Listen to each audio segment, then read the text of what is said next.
প্রমাণ হলো কলকাতা পুলিশের তদন্তই সঠিক ছিল। সঞ্জয় রায় দোষী সাব্যস্ত হতেই বলতে শুরু করেছে তৃণমূল। দলের নেতা কুণাল ঘোষ আরজিকর কাণ্ডের 24 ঘন্টার মধ্যে কলকাতা পুলিশ যাকে গ্রেফতার করেছিল সেটাই ঠিক ছিল। যারা সিবিআইয়ের দাবি তুলেছিলেন, আদালতের রায় কলকাতা পুলিশের গ্রেফতারিটাই মান্যতা পেয়েছে।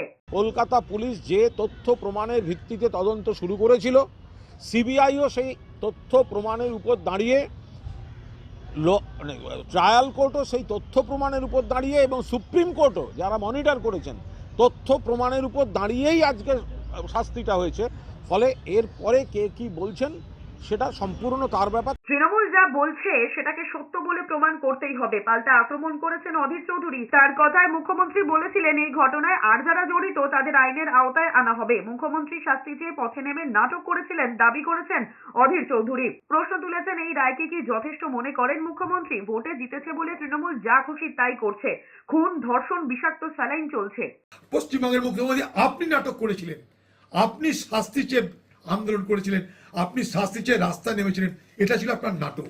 বাংলার প্রতিবাদী মানুষ নাটক করেনি, নাটক করেছেন আপনি। আপনি হঠাৎ করে একদিন আপনার পার্টির লোকজনকে নিয়ে রাস্তায় নেমে পড়লেন শাস্তি চাই বলে। কার শাস্তি দাবি করেছিলেন বলুন? এই শাস্তিতে আপনি কি খুশি?